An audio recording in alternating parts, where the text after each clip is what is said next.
Hi everyone, स्वागत है एक बार फिर से आप सभी का फिक्स टारगेट 2.0 परिवार के एक और नई क्लास में। जितने भी स्टूडेंट मिथिला यूनिवर्सिटी से डिग्री पार्ट 2 का एग्जामिनेशंस देने वाले हैं और कंपोजिशन सब्जेक्ट में जिसका 50 मार्क का हिंदी है, तो आप लोग आज के इस पूरे क्लास को ध्यान से देखिएगा। चाहे आप साइंस स्ट्रीम के स्टूडेंट हो या फिर कॉमर्स के या फिर आर्ट स्ट्रीम के स्टूडेंट हो, सभी के लिए क्लासेस इंपॉर्टेंट होने वाला है। तो पूरी क्लास को ध्यान से देखना। क्लासेस लंबी जरूर हो सकती है। आज हम लोग हिंदी 50 मार्क का प्रैक्टिस सेट 1 करेंगे, ठीक है। इसमें हम आपको 50 मोस्ट इंपोर्टेंट ऑब्जेक्टिव क्वेश्चंस कराएंगे, जिस टाइप से आपके पेपर में क्वेश्चंस पूछा जाता है। तो पूरे क्लास में बने रहिएगा। वीडियो अगर हेल्पफुल लगे, चैनल पर नए हैं सब्सक्राइब कर लेना। वीडियो को एक प्यारा सा लाइक करके अपने सभी दोस्तों को ज्यादा से ज्यादा शेयर कर दीजिएगा। चलिए क्वेश्चंस की तरफ बढ़ते हैं और बारी बारी से सारे क्वेश्चंस को करते हैं। पहला क्वेश्चन है कि संजीवनी के पात्र हैं। तो यहां पर देखिए ऑप्शंस क्या क्या दिए गए हैं। ऑप्शंस में है बृहस्पति, देवयानी, कच्छ और इनमें से सभी। तो सिंपली याद रखोगे, इसका सही आंसर क्या हो जाएगा, इनमें से सभी। यहां पर देखिए संजीवनी कथा जो है, संजीवनी काव्य जो है, इसका पात्र कौन कौन सा है, बृहस्पति भी है, देवयानी भी है और कच्छ भी है। इसलिए ऑप्शन नंबर क्या हो जाएगा, ऑप्शन नंबर डी सही हो जाएगा।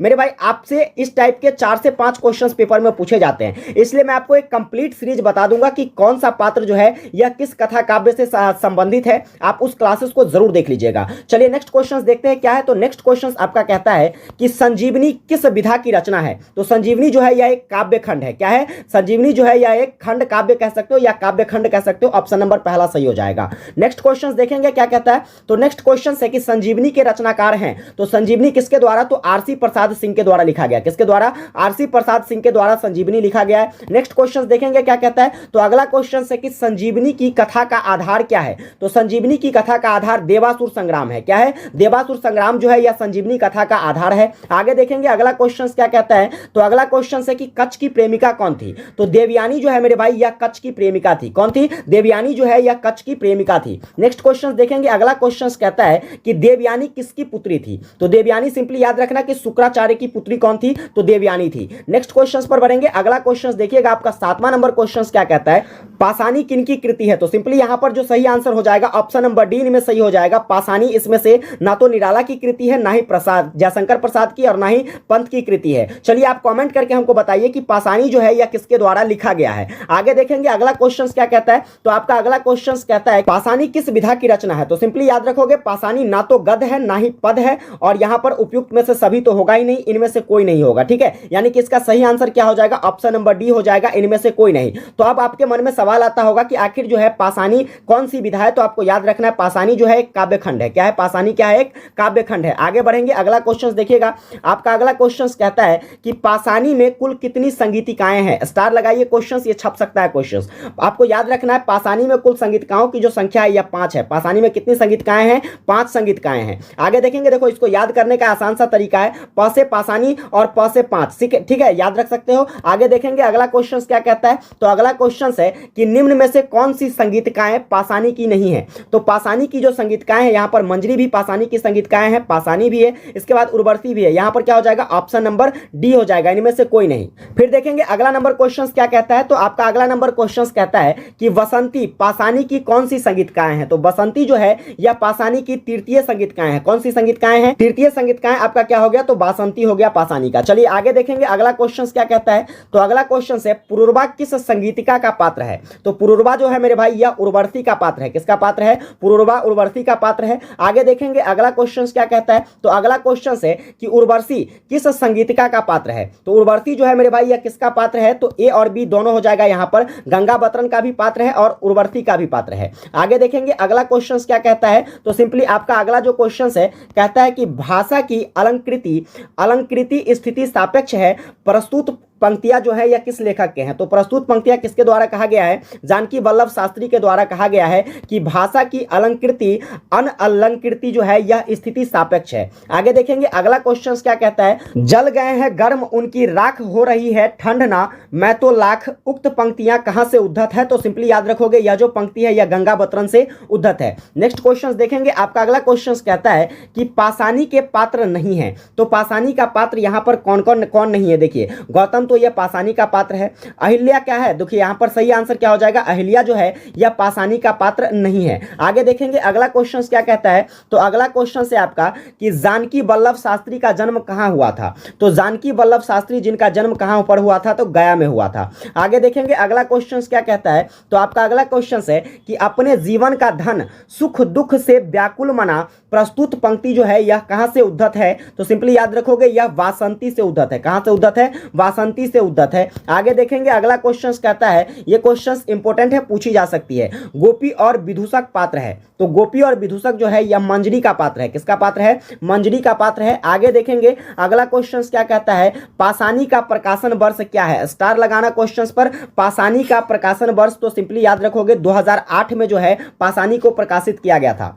आगे बढ़ेंगे अगला नंबर क्वेश्चन देखिएगा क्या कहता है। अगला नंबर क्वेश्चन है कि संविधान में राजभाषा संबंधी प्रावधान किस भाग में है। तो संविधान के भाग 17 में जो है यह राजभाषा का प्रावधान है। ऑप्शन नंबर बी सही हो जाएगा। नेक्स्ट देखेंगे अगला क्वेश्चन, हिंदी दिवस कब मनाया जाता है। तो सिंपली याद रखोगे 14 सितंबर को जो है हिंदी दिवस के रूप में मनाया जाता है। नेक्स्ट क्वेश्चन देखिएगा कहता है कि संक्षेपण का अंग्रेजी अनुवाद क्या है। तो संक्षेपण का जो अंग्रेजी अनुवाद है इसको हम लोग क्या कहते हैं, समरी कहते हैं। क्या कहते हैं इंग्लिश में, समरी कहते हैं संक्षेपण को। नेक्स्ट बढ़ेंगे अगला क्वेश्चन क्या कहता है, तो देखो क्वेश्चन कहता है कि संक्षेपण का अर्थ क्या होता है। तो संक्षेपण का जो अर्थ होता है यह क्या होता है, देखिए यहां पर संक्षिप्त करना भी होता है, न्यूनीकरण भी होती है, इसके बाद छोटा कर देना भी होता है। यानी कि ऑप्शन नंबर डी क्या हो जाएगा, सही हो जाएगा। उपयुक्त में से सभी जो है संक्षेपण का अर्थ है। आगे देखिए क्वेश्चन क्या कहता है कि प्रारूपण की विशेषता है। तो प्रारूपण का जो विशेषता है यहां पर क्या हो जाएगा, प्रारूपण का देखिए विशेषताएं, विषय संदर्भ की जानकारी भी है, सरल भाषा भी है, मानकीकृत शब्दों का प्रयोग भी है। यानी कि ऑप्शन नंबर डी क्या हो जाएगा, बिल्कुल सही आंसर हो जाएगा